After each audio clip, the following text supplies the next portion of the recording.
Eu já vou começar a gravar aqui, já está começando a gravar. Aí depois fica gravado para quem não conseguiu acessar a aula de hoje.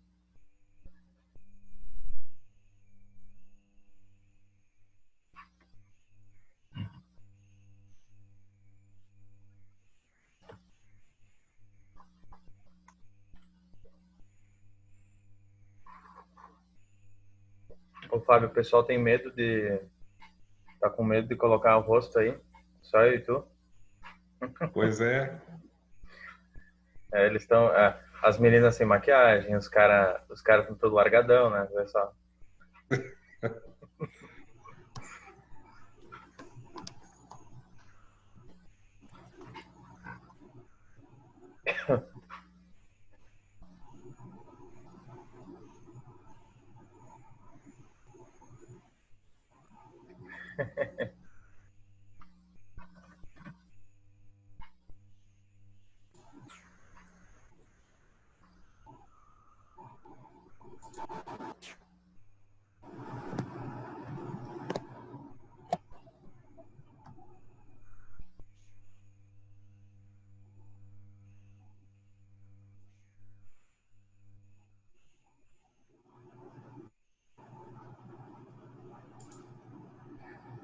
Beleza, gente. Boa noite para todo mundo que está aí. Que legal que vocês estão comparecendo. Tentem manter sempre o horário que a gente tem como aula até então, né? Para não quebrar muito o cronograma de vocês. Acordar no mesmo horário de sempre, né? Mesmo a gente não trabalhando, senão a gente vai se desregular todo, né? Eu não quero isso para ninguém, né? Nem para mim. Bom, o que a gente veio conversando nas últimas aulas era sobre, principalmente assim, nas aulas presenciais, a gente estava conversando sobre a parte de avaliação de imóveis, né? A gente fez todos os cálculos, foi feito o Excel, né? Junto com vocês, juntamente com vocês, em sala de aula. E ficou um exercício, então, o trabalho, né, para ser entregue. Eu vou querer recapitular essa questão do trabalho para ser entregue presencialmente daqui 2 semanas, então, tá? Mas já vão fazendo dentro daqueles moldes que eu comentei com vocês. Não precisa se apressar, tá? Não precisa se apressar em relação à entrega. Qualquer coisa a gente entrega no final do semestre, não tem problema, tá? Nesse momento a gente vai ser bem flexível em relação a isso, tá? Como eu estou trabalhando sempre direto com o Rodrigo na coordenação, relação de prazo, tudo mais, a gente consegue estender tranquilamente. Tudo bem? Ok. E aí a gente passou para uma nova matéria, que seria a parte de patologia e recuperação das construções. Eu cheguei a dar até uma pincelada inicial na primeira aula, mas a gente não chegou a aprofundar em nada. Eu simplesmente lancei os dois vídeos que eu acabei gravando. Eu espero que vocês tenham visto. Eu acredito que a maioria tenha visto em algum momento, né? Tá gravado, né? E aí, então, eu vou querer recapitular um pouco daquele conhecimento que a gente obteve desses dois vídeos, principalmente se tiver alguma dúvida relacionada àquilo que eu já passei. Vou recapitular só os pontos mais importantes. Depois dessa parte dos pontos mais importantes, eu quero questionar vocês se tiverem alguma dúvida, qualquer ponto do que eu vou falar. Eu vou parar, eu vou responder as perguntas naturalmente. Depois disso, então, a gente vai seguir para a parte da nova matéria, tá? O que a gente viu até agora, então? Nós vimos basicamente quatro coisas, tá? A gente viu a introdução à parte da patologia, todos os conceitos importantes. A gente viu as NBRs e leis que se aplicam à patologia e recuperação das construções. A gente viu também a questão dos materiais para avaliação, materiais para fazer uma avaliação isso de manifestações patológicas em loco. E a gente viu a questão de fissuras em fundações. Então, em uma aula lá, eu passei 3 conteúdos. Eu falei para vocês, pessoal, parece que está meio corrido, mas não tá tudo certo. Estou pegando os principais pontos, porque a gente tem menos aulas presenciais. A gente tem quase 5, 6 aulas só para falar de patologia. E depois uma aula eu falei somente sobre fundações e recuperação das construções. Fundações e fissuras em fundações, tá? Então eu quero recapitular esse conteúdo. Só vou pegar as principais partes. Ó, apareceu um cachorro aí. Deve ser o Dobby. Acorda ele aí, acorda. Cecília, dá um tapa nele. Ela não tá escutando ainda, tá conectando o áudio, né? Tranquilo. Ó, alguém perguntou aqui, Clayton, se a quarentena continuar, mandamos por e-mail o trabalho?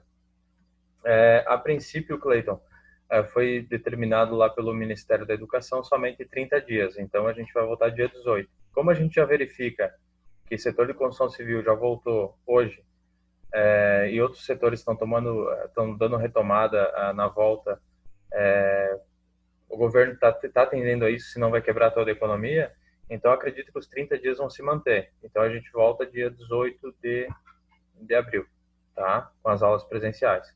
Caso mude alguma informação, eu vou querer avisar vocês, o Rodrigo vai informar também, que é o coordenador de vocês. A informação vai chegar a vocês, podem ficar tranquilos, tá? Em relação ao trabalho, eu tinha comentado daí, assim, alguns trabalhos que vocês já vão me mandando por e-mail, já vou dando um positivo, já dizendo, ó, isso aqui tá errado. Algumas pessoas já me mandaram, já dei o feedback. E se vocês quiserem também, a gente vai postergar um pouco essa data de entrega, até pelo menos para eu conseguir chegar presencial e falar para vocês sobre datas e tudo mais, para não ficar assim, por exemplo, aqui não tem todo mundo. Aí eu vou dar uma data aqui para vocês, o cara vai ver, esse vídeo vai saber lá quando, e aí como é que fica, né? Se a data já passou daí quando o cara viu o vídeo. Então não faz sentido nenhum passar a data aqui, tá?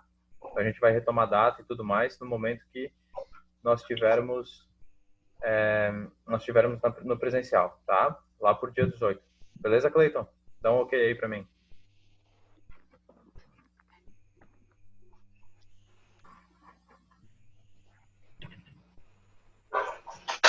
Ok, isso aí. Cecília, desabilita teu microfone, só se quiser fazer uma pergunta, aí tu habilita, beleza? Aí. Obrigada. Hein? Calma. Ó, só escuta aí, ó. Tô escutando tu e teu namorado falando aí.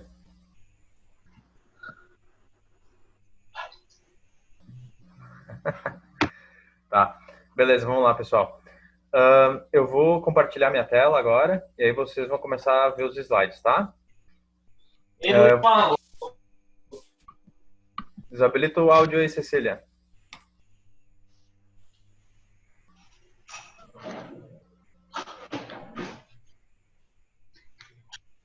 Beleza, agora vocês estão vendo eu e o Fábio logo abaixo, eu acho, né?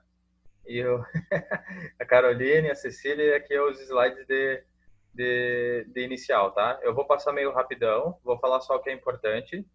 No meu ponto de vista, é importante passar para vocês. Isso já foi visto em aula, tá? Já foi visto em vídeo, tá? Mas vou querer passar rapidão de novo. Se vocês tiverem questionamentos, agora é o momento sobre essa parte, tá? Vamos lá. Aqui, pessoal, vou voltar aqui um. Aqui, a gente verificou algumas definições que são importantes relacionadas à patologia, tá? Eu expliquei lá, até fiz um vídeo que eu comecei a pontuar escrito no papelzinho, né? Dizendo assim, o que é o diagnóstico, né? O que é o prognóstico. Então, essas coisas vocês vão ter que recapitular, vocês vão ter que estudar bem essa parte, tá? Diagnóstico, prognóstico, toda essa parte de definições que eu passei nessa aula aqui é a parte bem importante, tá? Principalmente o coração da matéria é diagnóstico. Bruno, o que é o diagnóstico? É toda pesquisa, toda anamnese que eu faço da edificação eu vou conseguir chegar no diagnóstico daquela situação, vai me dizer assim, é o coração do problema. Se eu conseguir resolver aquele diagnóstico, eu resolvo o problema como um todo. Então, o principal da disciplina como um todo, o principal dela é o diagnóstico. É a gente conseguir entender o diagnóstico. É eu pegar tudo que tem de informação, conversar com o proprietário, conversar com o mestre de obras, conversar com o engenheiro, conversar com o arquiteto, conversar com todo mundo, analisar a obra na minha frente, analisar as obras vizinhas, fazer 18 perguntas, que nem está lá no slide 3, está na nossa aula 3, 18 perguntas do BRE, e aí eu vou chegar mais ou menos numa ideia de o que está acontecendo nessa estrutura. Quando eu cheguei nessa ideia, eu vou chegar e desmiuçar ela para me trazer para o coração, tá? O coração é o diagnóstico. O diagnóstico vai me dizer assim, ó, ô Bruno, o que te causou aquela fissura na parede foi uma movimentação térmica. Pô, legal, movimentação térmica. Tá, e o que eu faço com isso? Aí, com base, né, no meu diagnóstico, que é a informação térmica, é que eu vou conseguir dar a minha solução, tá? É só com base no diagnóstico que eu aplico a solução. Porque se eu for direto pular o passo de, observei, vi que é uma rachadura, vi que é uma fissura, eu já vou para a solução sem dar diagnóstico. Aí é a mesma coisa que eu ir para o médico, tá? Com o joelho quebrado e o cara dizer para mim que tu tá com uma contusão. Pode voltar para casa, tá tudo certo. Resolveu um problema? Não resolveu. Por quê? Porque ele não deu o diagnóstico correto. O diagnóstico correto é Bruno, tu quebrou o teu joelho, vai ter que, sei lá, andar de muleta aí por 3 meses, vai ter que engessar a perna, tá? Esse é o teu diagnóstico, tá? Entenderam? Beleza? Então, essa aqui é a parte mais importante que tem da matéria toda, gente. Da matéria toda, tá? Essas definições que eu passei aqui na aula para vocês gravada, são 6, 7 definições aqui. Diagnóstico, prognóstico, anamnese, profilaxia, solução, e o diagnóstico é o mais importante, tá? Bato de novo nessa tecla, beleza? Perguntas até agora?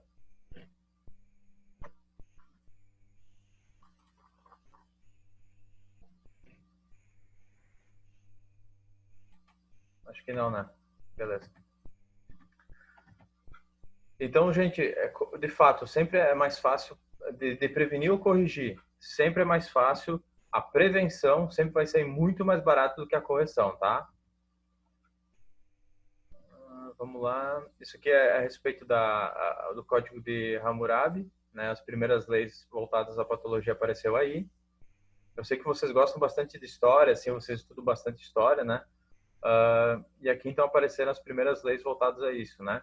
Então lá dizia olho por olho, dente por dente, e dizia também se o construtor que constrói uma casa e vai à ruína e mata o proprietário, o construtor tem que ser morto também. Então ali apareceram as primeiras leis voltadas à construção civil.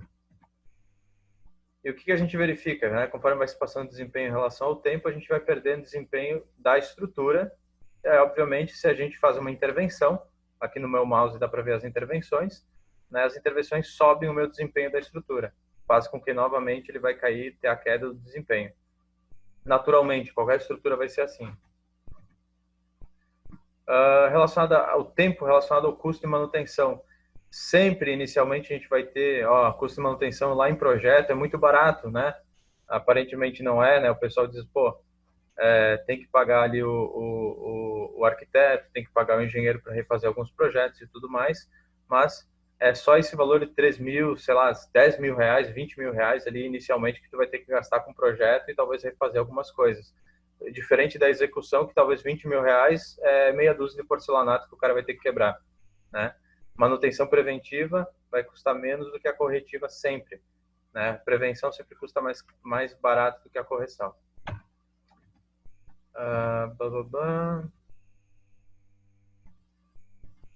Vamos ver se tem alguma coisa mais importante aqui. Não.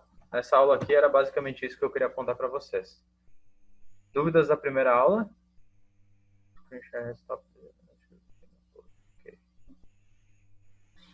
Ok, só no chimarrão, professor. É isso aí. Jesus. Tá muito louco essa aula aí? O que é? Tudo ok, beleza. Agora a gente vai para 3. A gente vai pular a parte de legislação, porque não é tão interessante. Não é tão interessante, assim, não tem grandes poréns, assim. Eu acho mais interessante a gente entrar efetivamente no que é da profissão, tá? Então a gente vai aqui, ó, na metodologia de inspeção em estruturas, como é que a gente faz isso? Eu vou chamar a atenção para alguns pontos que já foram vistos. A gente sempre precisa conhecer o nosso paciente, que é o cara mais importante que tem, que é a nossa estrutura. Então, quanto mais perguntas a gente fizer, de novo, é o mais importante para a gente conseguir chegar no diagnóstico. Qual é o método que normalmente se utiliza? É o procedimento de Liechtenstein, tá? O nome desse louco aí. Então, esse procedimento aí está desde 1980, lá se vai paulada. Faz muito tempo que não se muda o procedimento, mas é normal, tá? Porque acontece que o procedimento é muito simples tá, e tá certo, não tem muito que ficar modificando coisa que já tá certa. É tipo as leis de Newton, né? Para que eu vou mudar se já tá tudo certo? Então, aqui como é que funciona? Então, primeiramente, a gente faz o levantamento de subsídios. Tem a lupinha aqui que está explicando, que é fazer a parte da pesquisa. Eu chamo isso aqui também de anamnese. Quando a gente tem toda a pesquisa feita, a gente tem algum tipo um quebra-cabeça, né? Então, quando a gente junta o quebra-cabeça, a gente vai ter o diagnóstico da situação, tá? Que é a parte, de novo, esse que é o coraçãozinho da minha disciplina. E aí, a partir disso, a gente vai definir a conduta. A gente vai certinho no alvo, né? E mata a charada, tá? A gente vai certinho para fazer a solução correta. Beleza? Então, esse é o procedimento normal, assim, da gente, quando a gente chega e vai numa obra, fazer algum laudo, verificar uma manifestação patológica. Aqui, pessoal, no material, eu não sei se eu passei a apostila para você. Se eu passei a apostila, só dá positivo. Ou não passei. Acho que não, né? Acho que não passei. Tá. Eu tenho uma apostila que é de patologia, tá? Alguém no chat pode falar aí para ver se a apostila foi postada? Ou falar no áudio? Se lembra alguma coisa? O Fábio tá desativado o teu microfone. Eu sei que tu falou alguma coisa, mas não sei o que tu falou. Tu não sabe, eu acho, é isso, né?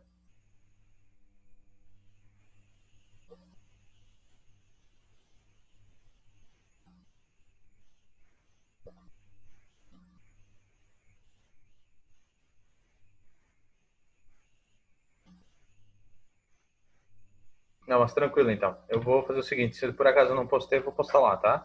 Não se assustem com o tamanho da apostila, tem umas 98 folhas e tal, mas serve para a vida de vocês. É um resumão de...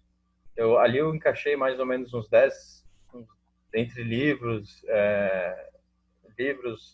apostilas,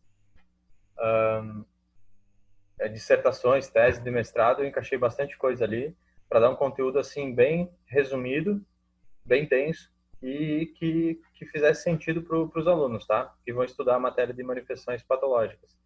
Então lá dentro vai ter esse BRE aqui, ó, que é o Procedimento Britânico de Pesquisa em Construção. Aí lá vai ter 18 perguntas, elencados de A a J, uma coisa assim. Vai ter as 18 perguntas lá. Essas perguntas servem para quê? No momento que tu chega no local e vai fazer a análise das manifestações patológicas, tu vai ler essas perguntas. Muitas dessas perguntas são retóricas. Tu mesmo vai responder elas. E outras perguntas tu vai ter que fazer para o proprietário, por exemplo, tá? Ou para o construtor, ou dar uma analisada no local. Então, são perguntas que são perguntas pertinentes para tu conseguir descobrir o porquê daquela situação, tá? Então, é bem interessante essa parte aqui, essa etapa aqui, tá?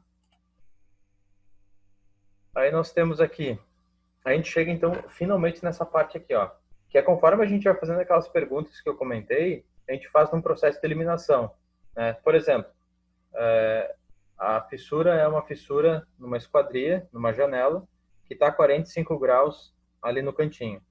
Tá? Aí tem uma pergunta lá do BRE que diz o seguinte: a, a, a construção possui caixilhos compridos? Né? Aí tu vai responder sim ou não.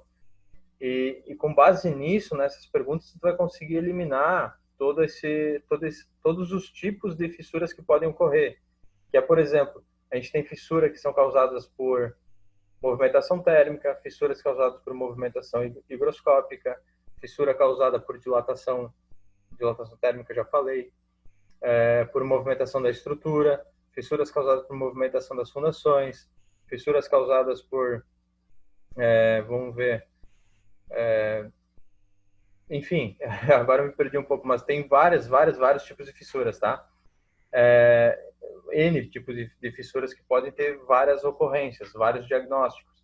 Então é importante a gente estar eliminando para conseguir chegar numa resposta mais precisa. Então, por isso que aqui é o processo que está escrito que é o processo de eliminação.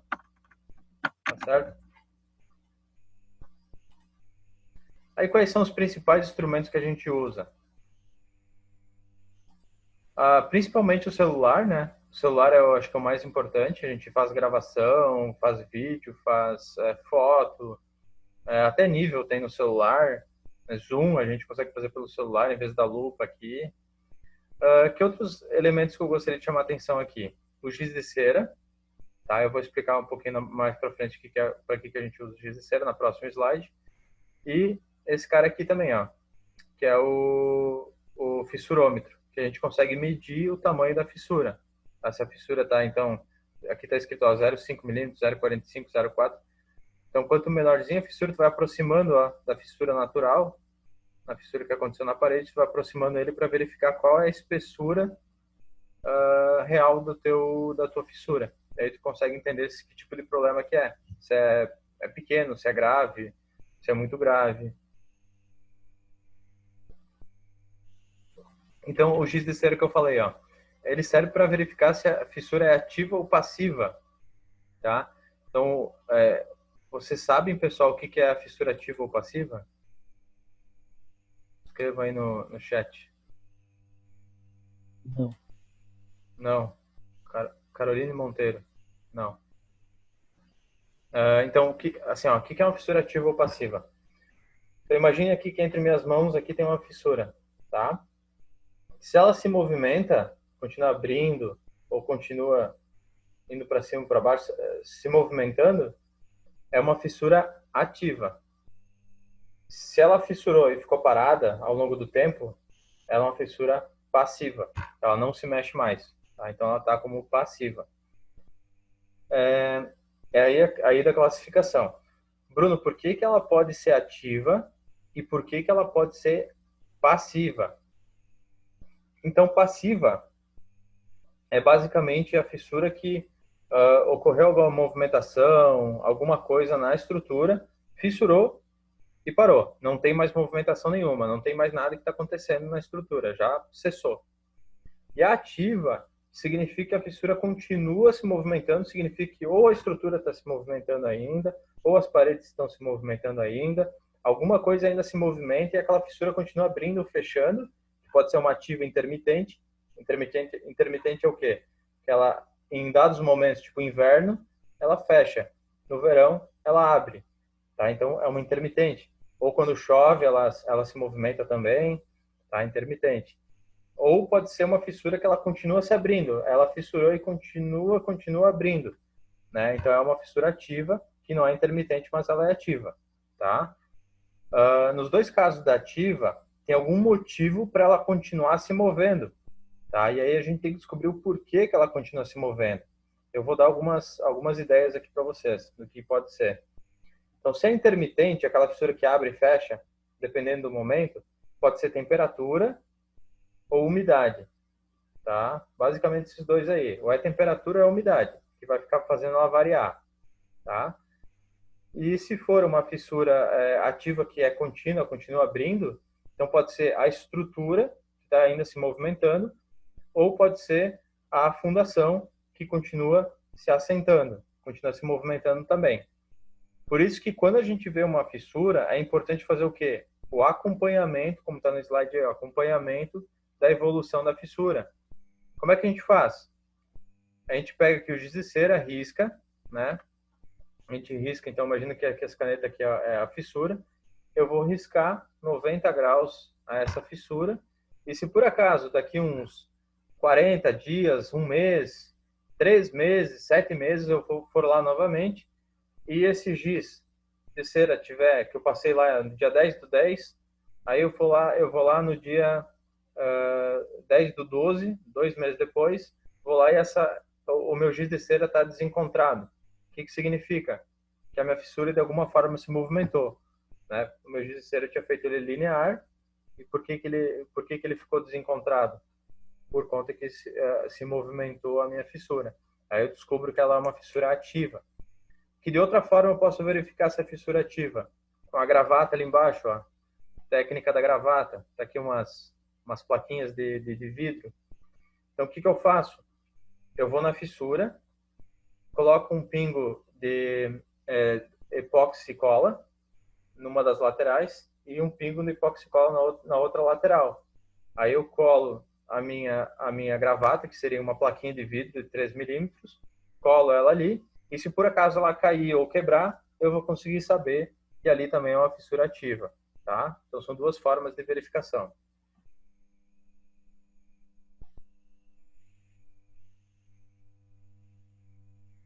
E como que o GIS tem função nisso, tá? Eu acho que já expliquei, né, Leonardo?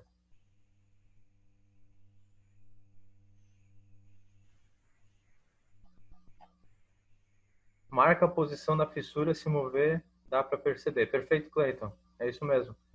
Mas o Leonardo disse assim, mas esse tempo todo de resposta, compensa esperar? Sim. Compensa, Leonardo? Compensa sim. A gente precisa ter informação correta. Lembra que o mais importante... deu dizendo aqui que eu tenho 10 minutos ainda. Vai te deitar, rapaz. Qualquer coisa, se cair, a gente volta, tá? O Leonardo perguntou se esse tempo todo de resposta compensa? Compensa, tá? Porque o que o mais importante, lembra que eu falei, é o diagnóstico, tá? Só se a estrutura realmente, efetivamente, estiver caindo. Aí tu tem que ter uma noção, né, bicho? Aí, por exemplo, a fissura tá nas fundações, a fissura tá nas paredes e não para de abrir. Parece que de um dia para o outro já, nossa, já abriu um monte. Pô, cara, obviamente aí o problema é grande. Tá? Mas se não movimentou em 2, 3 meses, ou 2, 3 meses movimentou pouca coisa, tranquilo que vale a pena esperar. Isso vai do feeling, tá? Do sentimento do engenheiro, do arquiteto que está olhando, tá? Então, isso vai da experiência, na realidade. Não tem muito o que dizer assim, ó. Pô, deu um dia, tu tem que sair correndo. Deu 3 meses, tu tem que ir lá dar uma olhada. O interessante é tu falar, ó, o proprietário, então faz o seguinte, ó. Acompanha esse risco aqui. Se continua se movendo, tu corre. Não, brincadeira. Se continuar se movendo, tu me avisa, tá? Tem que ser sensitivo, é.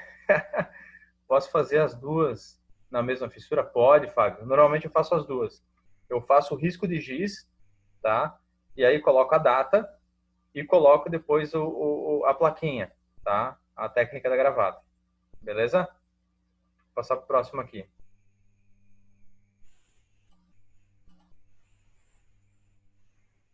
Tá, esse aqui fechou. Vou fechar esse cara aqui. Ok. Se tiverem perguntas, vão continuar perguntando aí, tá, gente? Não se acanhe. Se cair o troço, aí eu posto de novo o link, tá? Tem que... Na outra aula que eu dei, não caiu.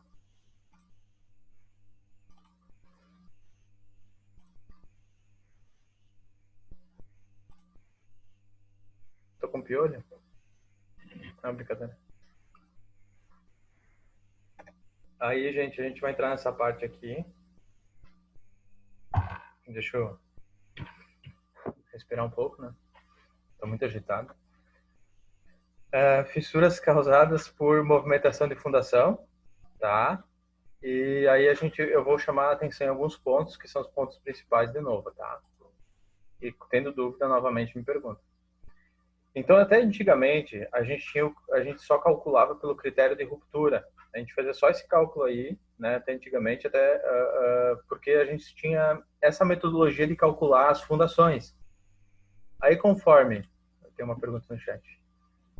Aí, conforme... Deixa eu ver se abre essa porra.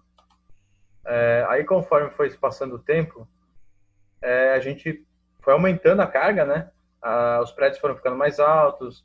Aí também o tipo de solo foi entrando em conta na metodologia de cálculo. Então, para cada tipo de solo, basicamente a gente tem um cálculo diferente de calcular fundações. E aí eu pergunto, por que o solo se movimenta? Aí na aula, eu até fiz um desenhinho sobre como é que é a movimentação do solo. Imagina que o solo são partículas próximas de solo, pode ser argila, pode ser calcário, pode ser, enfim, qualquer tipo de solo. Ele tem várias partículas ali sólidas, que é o composto do solo, entre eles, a gente vai ter ar e água, tá? E por a gente ter ar e água, se por acaso o ar sai ou o ar entra, ou se a água, que é mais fácil, água sai ou água entra, a gente tem a movimentação do solo, por conta do assentamento, né? Então, pode ser por conta do nível do lençol freático que se modificou, né? Então, sempre o solo vai estar se movimentando. Deixa eu ver se consigo abrir essa chat, queria abrir.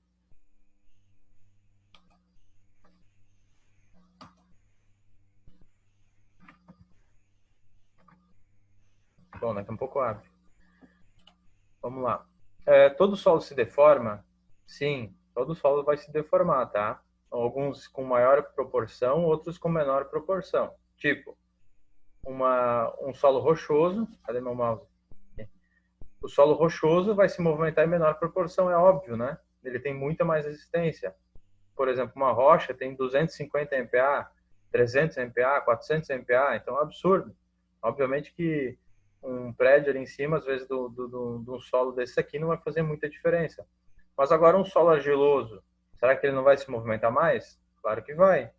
Então a gente tem toda essa diferença do tipo de solo e a forma como é feito o cálculo e o tipo de fundação que a gente vai utilizar, tá?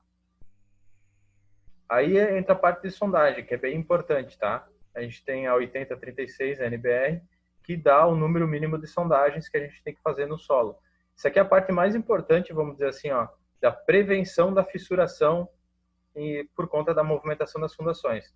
Quer prevenir para a tua obra não ter problema com fissuração da movimentação das fundações? Faz sondagem, porque tu não sabe onde tu está colocando teu pé. É que nem tu andar com os olhos vedados.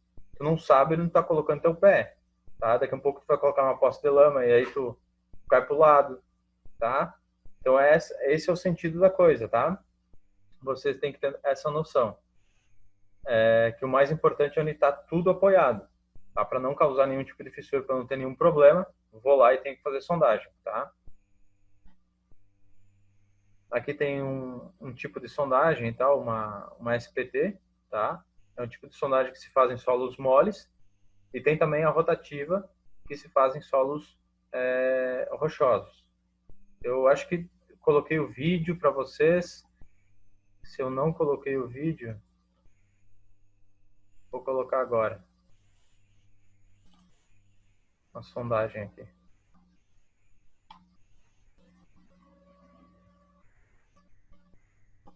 Espera aí. Vocês estão me vendo ainda? Pera, porra.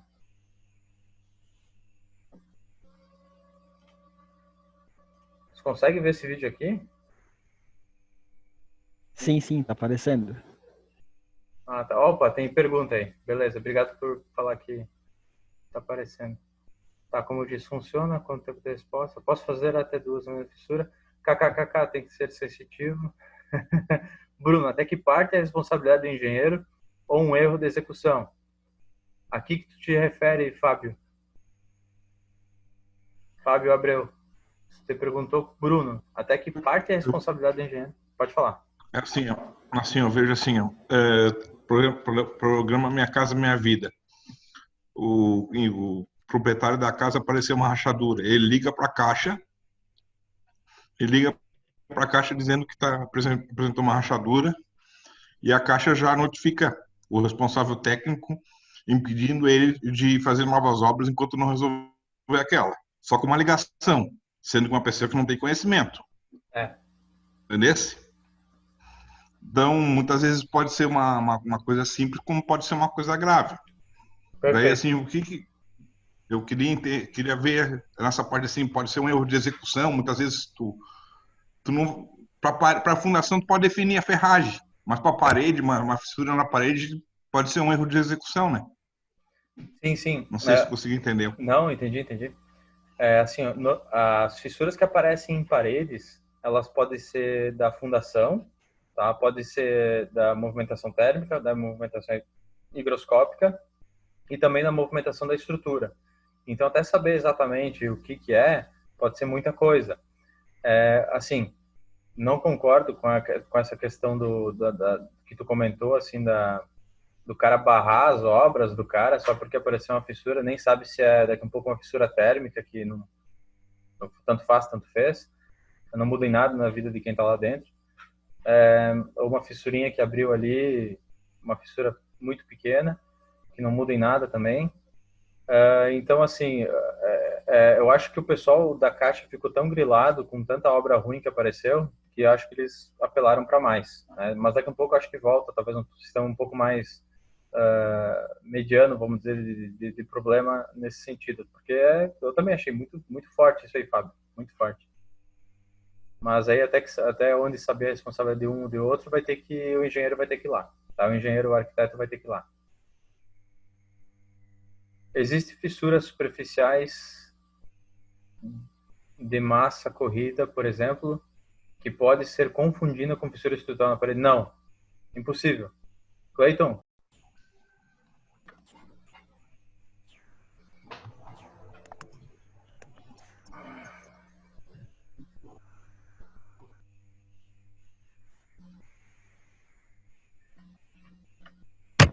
Eu nem sei quantas pessoas tinham antes. Será que era 7 também?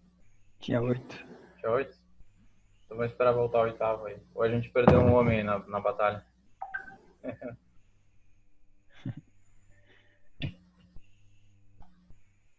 Parou na parte da resposta massa corrida. Show. Deixa eu compartilhar minha tela como estava antes. Eu tava aparecendo esse filmezinho aqui, né? Agora eu quero o chat. Quero que apareça para mim. Meeting Controls. Tá aqui. Beleza. Então, assim, gente, a respeito da resposta anterior que eu estava dando, eu acho que era vá para o Clayton, eu acho, ou para o Leonardo. Não me recordo, desculpa, não me recordo quem fez a pergunta. Tá faltando uma moça ainda. Acho que é a Rafaela. Tá. Deixa eu perguntar no grupo aqui se ela vai voltar.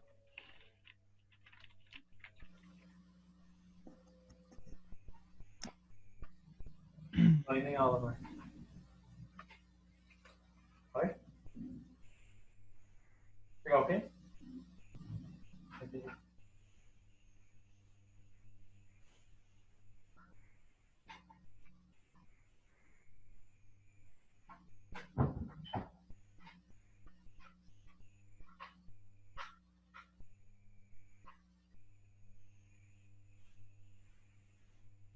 Fechou? Fechou? Beleza, deixa eu continuar respondendo a pergunta então. A fissura em massa corrida. A fissura, por exemplo, uma fissura superficial, né? Massa corrida, na pintura. Dá para notar a diferença entre ela e uma fissura causada por fundação ou causada por movimentação da estrutura? Sim, dá para notar. É uma baita de uma diferença. A diferença é o seguinte, é basicamente a profundidade da fissura. Tu vai notar o seguinte, tem a parede, certo? Se a fissura atravessou o elemento, se ela está nesse lado aqui e está nesse lado aqui também, significa que é uma fissura que pode ter sido ou pelo movimento da estrutura ou pelo movimento da fundação, tá? Ou também é um movimento de movimentação térmica ou higroscópica. Pode ser um desses aí, basicamente, tá? Se for na superficial, tipo da pintura ou do reboco da massa, não vai atravessar o elemento. Simples assim. Não vai ver do outro lado também, tá? Então essa é basicamente a explicação que eu tenho para ti, tá? Vamos ver o videozinho aqui do cara do SPT. Como é que se faz uma sondagem?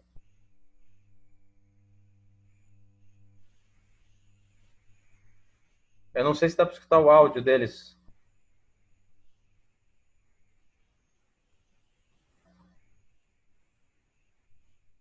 Mas eles Tá não falam travando? nada, tá? Não dá para escutar, né? Tá travando o vídeo? Ah, tá. Talvez é ruim eu passar um vídeo, talvez deve ser ruim eu passar um vídeo aqui ao vivo com vocês. Mas tudo certo. Eles fazem... depois eu posto o vídeo para vocês, tá? Não estou ouvindo. Fissura horizontal ou vertical, tem diferença? Tem diferença. Tá? Fissura horizontal tem alguns motivos e fissura vertical tem outros motivos. Tá? São bem diferentes os motivos que a gente vai ter. E o intuito dessas aulas aqui é tu aprender o porquê que é horizontal ou vertical, tá?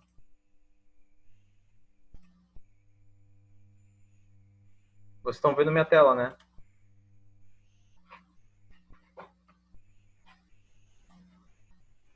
Não tá passando slide, ô Bruno. Tá aparecendo outra coisa aí.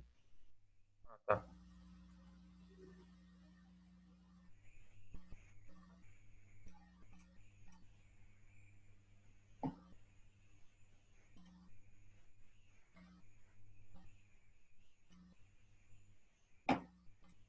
Deixa eu compartilhar novamente.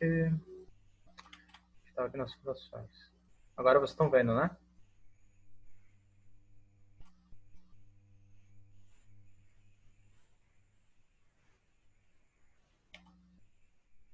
Acredito que sim. Eu não sei por que não aparece aqui o diabo das perguntas aqui. Eu queria ver as perguntas, mas não consigo acessar. Ah, tudo bem. Se quiserem fazer perguntas e interromper aqui, vocês mandam por áudio então, tá? Senão eu tenho que sair dos slides, pelo jeito não tá dando pra... Ah, apareceu Bruno, aqui. Oi. Oi.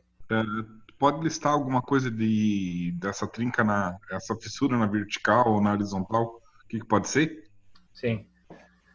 Assim, ó, na horizontal, normalmente na horizontal, assim, numa parede, por exemplo, ou pode ser embaixo da viga de baldrã, a viga de cintamento, a viga lá em cima, então embaixo dela, separando os elementos. É uma fissura de movimentação térmica. Por quê? Porque eu tenho um elemento concreto e tenho um elemento parede. Entre eles, eu tenho uma interface entre dois elementos diferentes. Um trabalha nessa velocidade aqui e outro trabalha nessa velocidade aqui, né, quando ele se movimenta termicamente. Então, o que acontece é que os dois sempre se desencontram. E aí causa a fissura entre os dois elementos. Isso é super natural acontecer. É uma fissura na horizontal. Tem algum problema? Não. Tá, nenhum problema. O que eu faço para evitar? Vocês já viram, sabe aquelas telinhas de galinheiro que o pessoal usa para galinheiro? Tipo uma telinha assim, ó. Bem assim, ó, bem espaçada, com esse espaçamento assim mais ou menos, tá?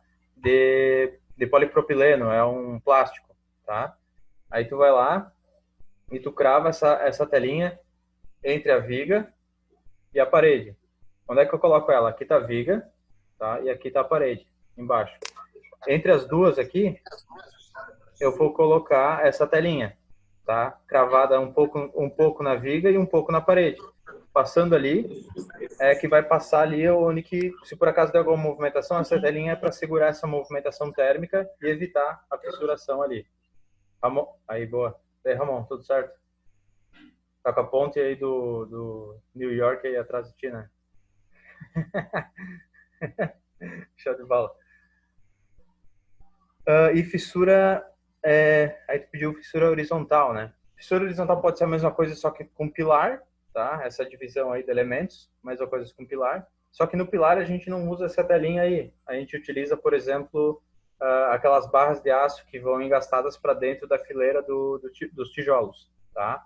Aí a gente tem essa movimentação que ocorre ali e quem segura é as barras de aço que estão cravadas no pilar e elas entram para dentro da fiada, né, entre as fileiras dos tijolos. E aí segura essa movimentação térmica entre pilar e parede. Aí evita essa fissura também na horizontal. Então, só dois exemplos aí, mais ou menos, tá? Aí a gente vai ter um monte de exemplo aí daqui para frente, tá? Então, se a fissura não atravessar, ela é superficial. Isso. Se a fissura não atravessar, ela é superficial. Isso mesmo. Aí não tem tanto problema, tá? A fissura superficial é de boa, tá? Característica, a gente tem que analisar, então, gente, voltando aqui para a questão, estou apontando as partes mais importantes das fundações, a gente tem que analisar as características das obras vizinhas, as fundações e subsolos vizinhos, níveis do lençol freático, característica do solo, vibração e impacto. Tudo isso vai importar bastante para a nossa fundação, para se vai ter alguma movimentação da estrutura ou não, tá? Então, esse tipo de análise a gente pode fazer visual mesmo, tá? Ou conversando com os proprietários. O que eu tenho que verificar? As obras vizinhas apresentam algum tipo de fissura? Aí eu tenho que abrir o olho, né? Tenho que interpretar, pô, aquela casa ali vizinha tem fissura, a outra ali do lado também tem. Será que é alguma coisa voltada para a fundação? É o solo que está se movimentando e eu tenho que calcular uma fundação melhor? Então tem que abrir o olho, gente. Vocês vão tratar, a maioria assim, né? Meu ponto de vista, tá? Vocês tratam com a estética, com a beleza de uma obra. Imagina se ela parece toda fissurada, tá? Vocês também fazem parte disso, gente. É bem importante isso aqui. Aqui é um pouco de história, né? Eu contei lá na aula gravada, tá? Sobre o porquê que ela se movimentou. Tem uma olhada lá. Aqui, ó. Por que a gente nunca cava, tá? Olha aqui o meu mouse, tá? Por que a gente nunca cava linear, rente a fundação? Por quê? Porque a fundação, qualquer tipo dela, pode ser a tipo estaca, ou pode ser a tipo de sapata, que nem essa aqui do desenho. A gente tem o que? Um bulbo de tensões. O que é esse bulbo de tensões? É toda a carga que tem da casa, do prédio, ele vai vir para o bulbo de tensões descarregar no solo. Como é que ele descarrega? Bruno, ele descarrega linear aqui, ó, para baixo, retinho? Não. Ele descarrega como se fosse um bulbo.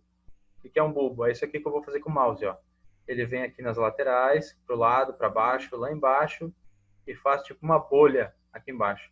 Então, toda essa bolha ao redor da fundação é onde que eu tenho as tensões, tá? As tensões que são emitidas para o solo. Então, eu estou tirando todo esse pedaço aqui, ó.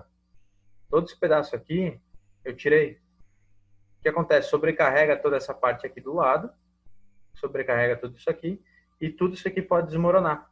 Todo esse solo que está aqui embaixo pode desmoronar aqui para baixo. É o que muito acontece quando tem movimentação veio um monte de casa lá empilhada lá no Rio de Janeiro e não se sabe por que acontece a deformação do solo aí que vai levando um monte de casa junto e tal. Muito é por causa disso, tá? Por conta dos bulbos de tensões aí um em cima do outro, o pessoal não respeita essa questão do bulbo de tensão e aí senta na graxa. Eu vou explicar aqui os mais interessantes aqui, ó, mais importantes. Aqui, ó, gente, tipo esse aqui que eu falei do bulbo de tensão, olha só. Então, na fundação lá embaixo, ó, a gente tem essa característica aqui, ó. Aqui tem uma intersecção, uma sobreposição de bulbo de tensão, onde que o maior está afetando o menor. Esse aqui foi construído em 2010, esse aqui foi construído em 2020. Esse cara é muito maior, tem muito mais peso e me sobressaiu em relação à carga sendo aplicada no solo. E aí o que acontece? Característica de fissuração, anotem, característica de fissuração por movimentação diferencial de fundações. Anotem. Ô, Bruno. Oi. Daí, num caso desse, tipo, o que que faz pra solucionar daí? Perfeito. O que a gente faz para solucionar um problema que acabou de acontecer? Vamos dizer assim, ó, que é uma fissura ativa, né? Que ela vai continuar se movimentando, tá? Vamos supor isso. O que eu posso fazer para solucionar esse problema? Para parar essa movimentação? Pô, Bruno, é uma movimentação no solo, cara. Como é que você vai fazer isso? Bom, tem técnica para isso, sim. Tá? Então, deixa o mouse aparecer aqui. Então, o que acontece? Então, a fundação aqui embaixo, o que acontece? O solo todo ali ao redor dele, próximo dele. Agora eu consegui. O prédio garagem de Exuc pode afetar os prédios vizinhos? Pode. Tá? Pode. Esse foi um dos principais medos que a gente teve, eu e o Cláudio, quando é outro professor de estruturas, quando aquele pilar lá na unidade 4 estourou. A gente achou que tinha a ver com o prédio do lado, mas não tinha, tá? Não sei se eu já expliquei a situação para vocês em aula, acho até que sim, né? Beleza. Então, assim, ó, vamos voltar aqui à explicação de como é que soluciona. O que acontece? A minha fundação ela está em movimento, o solo está em movimento, ele continua movimentando diferencialmente, né? Então, o que é diferencial? Eu tenho duas fundações aqui, uma delas continua se movimentando e a outra está parada, né? Então, e a outra está parada e uma continua se movimentando, né? Então, isso é o diferencial, movimentação diferencial das fundações. Então, o que eu faço para parar esse solo que está se movimentando desse lado aqui? eu tenho que fortificar a área da fundação. Eu tenho que fortificar toda essa área aqui ao redor da fundação. Como é que eu faço isso, Bruno? Perto da fundação, tem duas saídas, tá? Perto da fundação, tu vai cravar várias estacas a fim de meio que travar essa fundação aqui, tá? E segurar um pouco esse movimento. Então, seria a estaca cravada para parar o movimento. Tá? E tem muitos pontos que isso não vai dar certo. Tipo no centro, pontos onde tem vários prédios, não é legal fazer estaca cravada, então não é interessante, tá? Qual é o outro tipo? Tem como uma broquinha, sob pressão ali embaixo, tu vai lançar argamassa. A gente chama de estaca raiz, né? Então, tudo embaixo ali dessa fundação, a gente vai fazer várias estacas raiz para fazer ali ao redor dessa fundação algo sólido, algo seguro, que pare essa movimentação, tá? Essa é uma solução para parar o problema. Bruno, parou o problema, mas eu tenho ainda minhas fissuras, né? Tenho. Então, depois é só recuperar a fissura como se fosse preencher normal ali o negócio. Preencher normal ali a parede. Então, eu posso usar argamassa, basicamente. Argamassa normal, vou lá, fecho com a argamassa normal, reboco, pinto, fechou. Fechou para a bola, acabou. Tá? Porque daí já parou a movimentação. Aí não tem tanto problema, tá? Aquele prédio no Japão, China, que possui mola, atenção, não é bulbos. Os que possuem mola lá no Japão, na China, eu acredito que é mais para a questão de abalo sísmico, né? Basicamente para isso que serve as molas, tá? Se tem um abalo sísmico entre algumas seções da fundação tem molas, aí ele fica se movimentando toda a estrutura e ele não vem a ruir, né? Ele não é algo homogêneo, totalmente sólido. Ele tem separações entre ele, onde ele consegue ficar se movimentando quando acontece um abalo sísmico. É mais para isso, tá? A tensão também em bulbo, é tudo igual, tá? A questão de tensão é sempre igual. Vai ser aqui na China, no Japão, Estados Unidos, sempre em bulbo, tá? Beleza, vamos passar aqui. Aí, gente, tem esse caso aqui do edifício Núcio Malzone, tá? Que foi um caso onde que esse edifício se movimentou bastante. E aí tem um vídeo que... eu nunca lembro se eu passei para vocês, cara. Vou ter que anotar aqui. Se eu passei para vocês, dá um... Sim, Bruno, tu passou.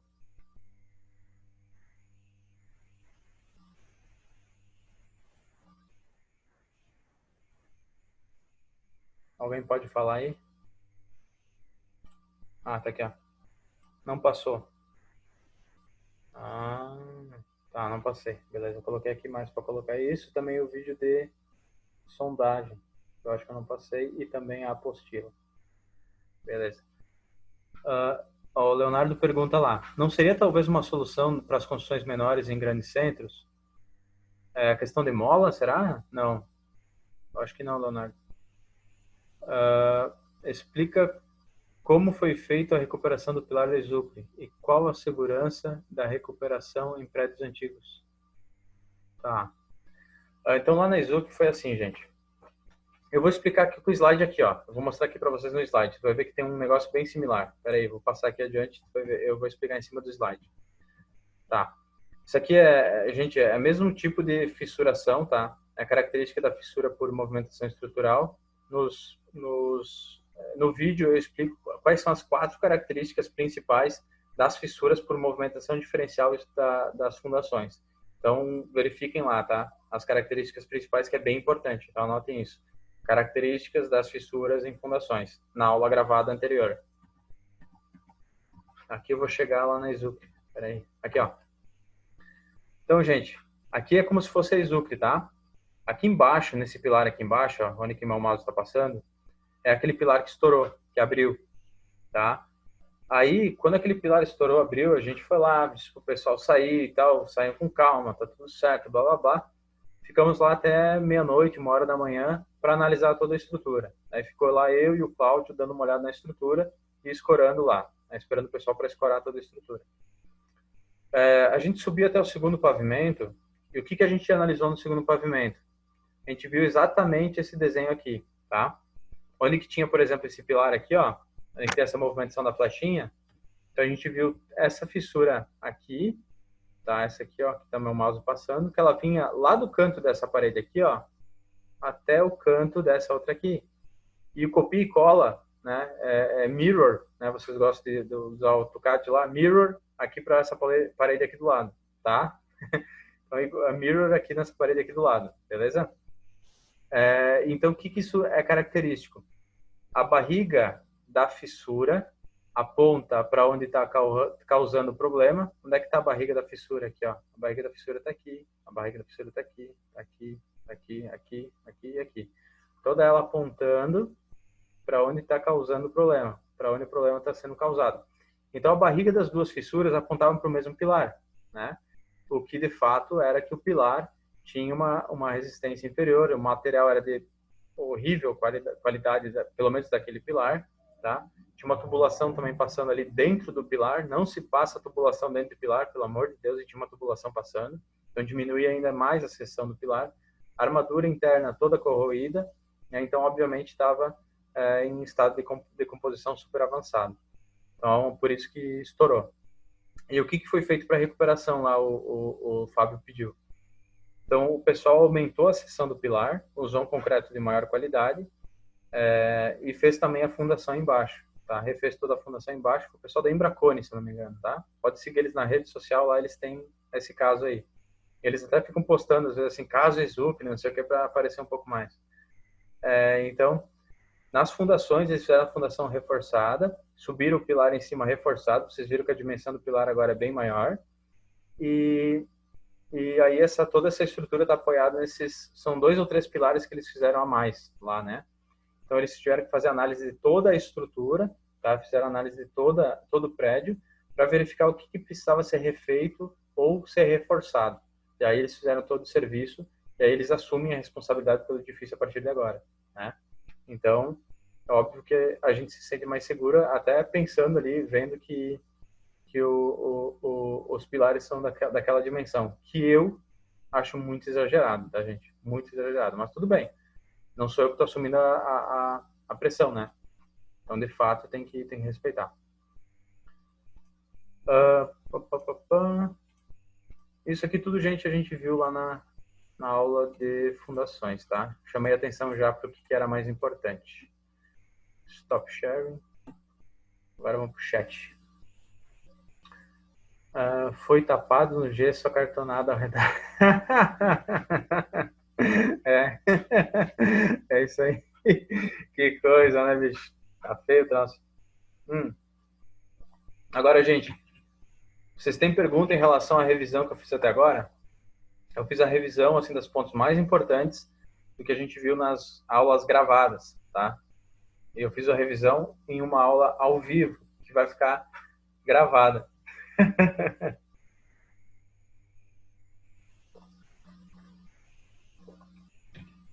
Bom, quando vocês estão tendo dúvida, vocês estão perguntando, né? Tá bem de boa, né?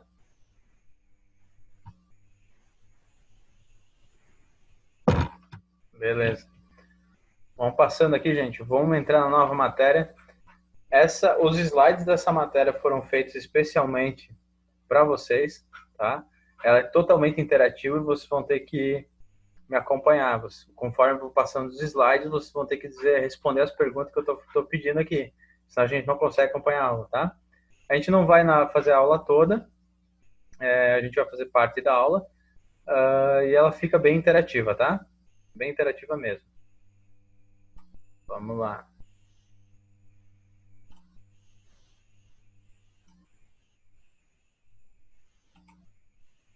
Então, fissuras em estruturas de concreto também é muito, muito importante. São aquelas principais que eu quero passar para vocês, tá? Vamos ver se o chat abre aqui de novo.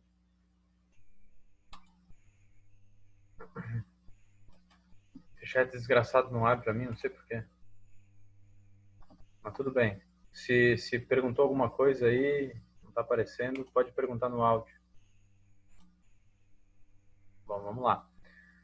Fissura em estruturas de concreto, tá? São super importantes aí para nós. Para a gente entender se é grave ou se não é grave.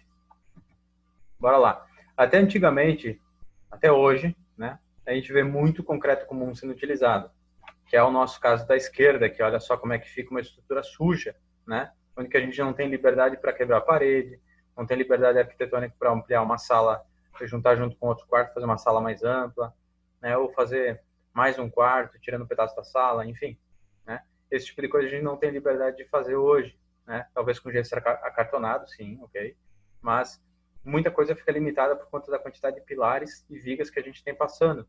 Isso com concreto comum, né? Concreto de alto desempenho, que é o caso, por exemplo, de edifícios de altíssimo padrão, alto padrão, o pessoal faz com concreto de alto desempenho. O que é o concreto de alto desempenho? Concreto com 50 MPa ou mais, e que tenha uma alta fluidez, que tenha um slump alto, né? Que seria, então, autoadensável, que a gente chama, tá? Então, ele mesmo, o que é autoadensável? Não precisa vibrar. Tu lançou o concreto lá, ele mesmo vai ser assentando, tá? Então, o alto desempenho é isso. É alta resistência e autoadensável, tá? Então, é o alto desempenho, tá? Então, a partir sei lá, uns 15 anos atrás, a gente começou a ter esse tipo de concreto e propiciou as obras gigantes que a gente tem hoje em dia, tá? Tipo o Burj Khalifa, que é o mais alto que tem, né? Se eu tiver errado, você me corrijam, tá? Você sabe muito mais dessa parte aqui, ó. Ó, começou a interação. Vamos lá. A resistência do concreto. A que solicitação mecânica usualmente utilizamos? Para que serve o concreto? A gente utiliza o concreto para mecanicamente suportar compressão, tração, flexão ou cisalhamento. Só tem uma resposta correta. Diabo, esse chat não abre.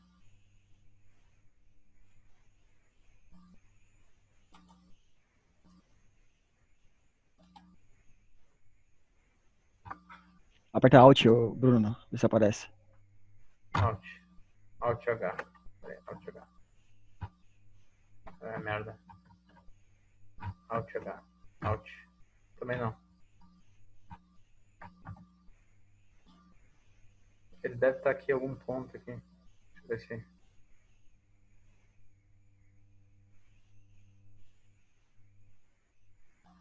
Assim vocês conseguem ver?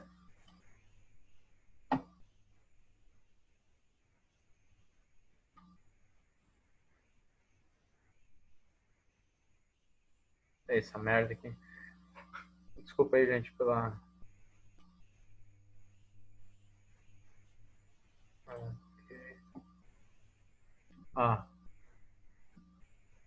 sim, eu não sei o que está escrito. Eu estava tentando descobrir como falar aqui. D? Pergunta para os universitários. A. Beleza. Vamos ver se a gente consegue colocar de novo esse chat aqui, gente. Como é que tá? Estrutura, share. Agora eu vou aqui.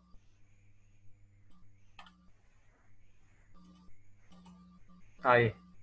Então todo mundo respondeu, a maioria respondeu A. É isso mesmo, tá, gente? A resistência do concreto, a solicitação mecânica, ela ela é para compressão, tá? O concreto serve somente para compressão. O que é compressão? Compressão é isso aqui, ó. Esse desenho aqui, ó. As duas flechinhas, uma apontando para baixo e uma para cima. Isso aqui é compressão, tá? Vocês tá comprimindo o material, tá comprimindo as fibras, né? Enquanto que tração é isso aqui. Tração tá do lado, ó. A flechinha apontando, ó. Tração tá tentando rasgar o teu material, tá? Cisalhamento é isso aqui, ó. As partículas fazem isso aqui, ó. Uma para cima, uma para baixo, tá? E flexão é isso aqui, ó. Quando eu tenho, por exemplo, aqui, ó. Flexão é isso aqui, ó. Tá? Flexionou a minha viga, flexionou o meu material. Então, para que eu uso o concreto? Eu uso o concreto para compressão, tá? Aí quando eu uso o concreto armado, a armação serve para tração, flexão e cisalhamento, basicamente, tá? Então, a armadura serve para tração, flexão e cisalhamento, tá? ver se eu passo aqui, não saiu o chat. Oh, beleza, coisa boa.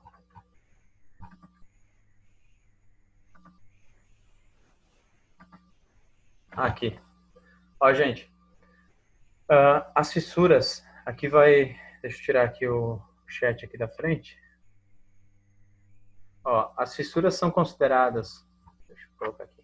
As fissuras são consideradas agressivas que eu tirei da 6118, tá? Que é a NBR que trata sobre fissuras em concreto, trata sobre patologia e recuperação das construções também. As fissuras são consideradas agressivas quando sua abertura na superfície do concreto armado excede 0,2 milímetros. Né? Isso serve... Porra, de novo? 10 minutos? Tomando no cu. As fissuras... Então, para que tipo de ambiente... eu coloquei aqui 2 ambientes nas fotos. Para que tipo de ambiente a gente tem que é considerada agressiva quando excede 0,2 milímetros. Então, de novo, eu tenho uma fissura, tá? Eu tenho uma fissura que ela tem 0,2 milímetros. Ela tem 0,2 milímetros. Essa fissura, dependendo do ambiente, ela é considerada agressiva ou não. Se ela, por exemplo, essa fissura aqui, ó, ela chega a 0,3, nesses ambientes que eu estou apontando para vocês aqui, ela é considerada agressiva, né? Porque ela é superior a 0,2. Tá? Então, que ambientes eu estou retratando aí? É uma pergunta, tá? Vocês respondem. Que ambientes que eu estou retratando nas imagens? Que se chegar a 0,3, o tamanho da fissura, ela é considerada agressiva. 0,3 milímetros, tá?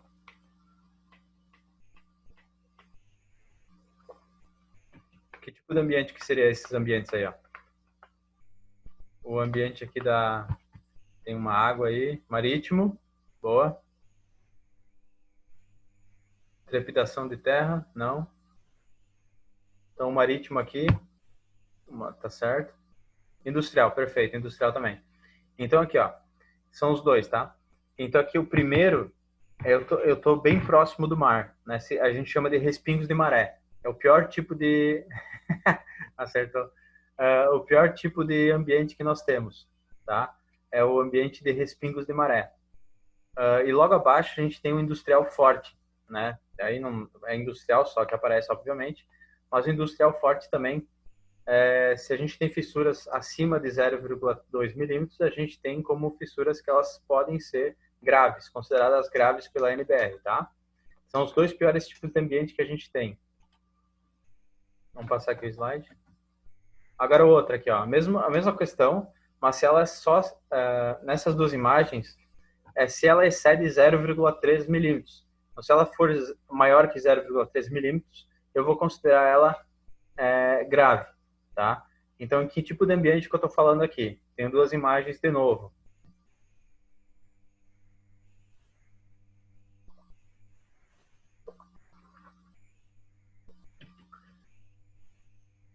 Praia e urbano, perfeito.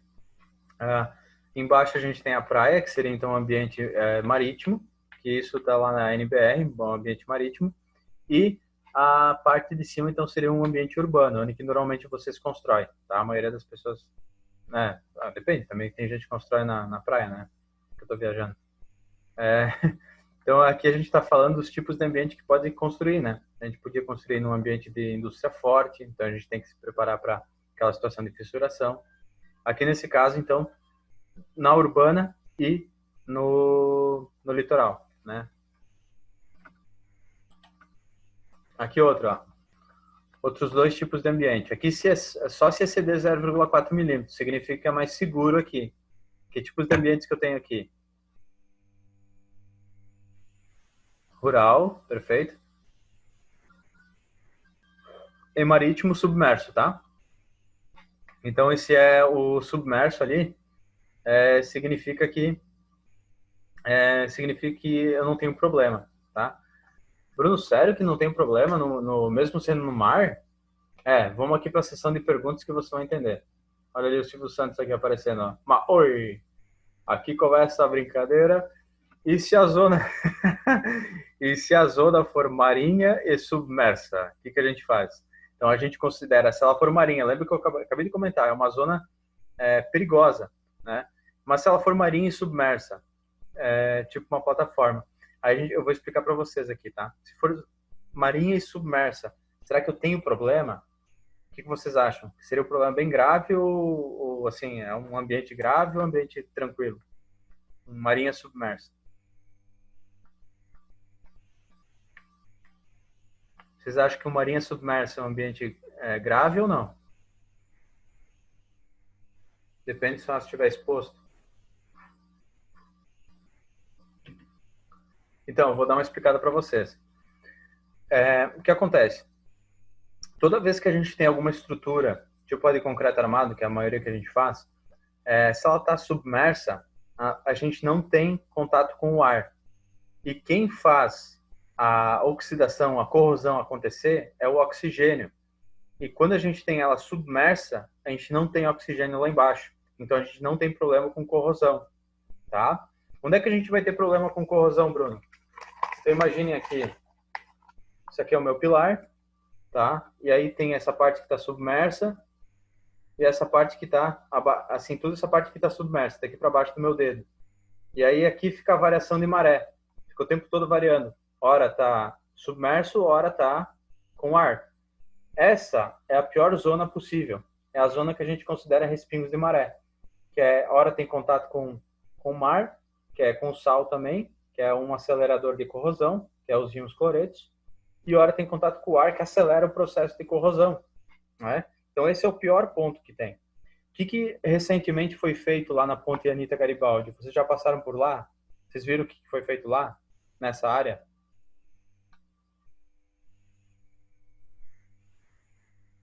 Deem uma olhada quando vocês começarem a ir lá quando a gente voltar para a vida normal. Deem uma olhada nos pilares da Ponte Anita Garibaldi. Quando vocês passarem lá para o Laguna e tal, vocês vão ver que nessa área onde tem essa variação de maré, que tem uma camisa de aço, tá? É para evitar esse tipo de problema que eu estou comentando para vocês. Né? Então ela fica nessa pior zona ali, ela fica, então, não fica exposto o pilar, fica uma armadura de sacrifício, que a gente chama. É o mesmo que vale para barco, tá? Quando a gente está lá no barco, o casco da embarcação, ela está cheia de armadura de sacrifício, cheio de metais que são mais reativos que o casco do navio. Então, eles começam a oxidar, a corroer antes que o casco do navio. Aí toda vez que ele pausa lá que o casco do navio, que o navio ele para, eles tiram todo esse aço aqui corroído e trocam por novas pastilhas, tá? O mesmo vale para o nosso pilarzinho aqui, que tem a camiseta de aço aqui e tem a armadura de sacrifício, tá? Então em zona totalmente submersa, voltando à pergunta, em zona totalmente submersa não tem problema, porque não tem oxigênio. Em zona de variação é o maior problema que a gente tem, é o pior de todos. Beleza? Vocês deixaram de ganhar R$1 bilhão. Aqui vocês deviam ter parado, né, e garantido os R$500 mil, tá? A gente tem tempo para mais uma pergunta aqui. Qual é a distância para ser diferenciada entre zona marítima e respingos de maré? Como é que a gente diferencia? Uma é super grave, é a zona respingos de maré, e a outra é zona marinha. Como é que a gente define? Como é que a gente difere uma da outra?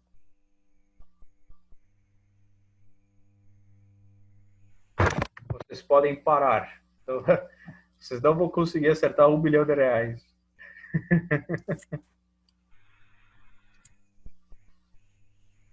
O que vocês acham aí que difere uma da outra? Complicou, né? Efeito da onda.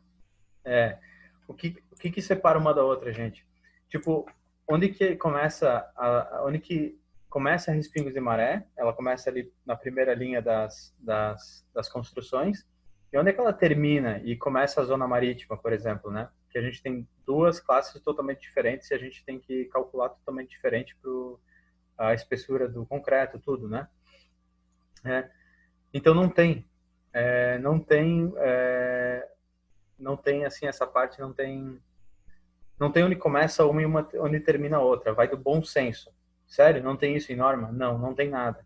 Então vai do bom senso mesmo de quem vai estar projetando a estrutura de concreto armado. Então essa pergunta aqui é uma pergunta capciosa, né? É uma pergunta que não tem... vocês nunca iam acertar R$ 1 bilhão, tá? Sente do coração. Show de bola, gente. Perguntas aí a gente vai ter que fazer pelo WhatsApp. Aqui pelo nosso tempo aqui, pelo jeito, vai finalizar logo, tá? Agradeço todos vocês de coração aí por estar presente, tá? Obrigado aí por estar presente aí junto com o Silvio Santos. Valeu, gente. Até mais. Dá para criar uma sala?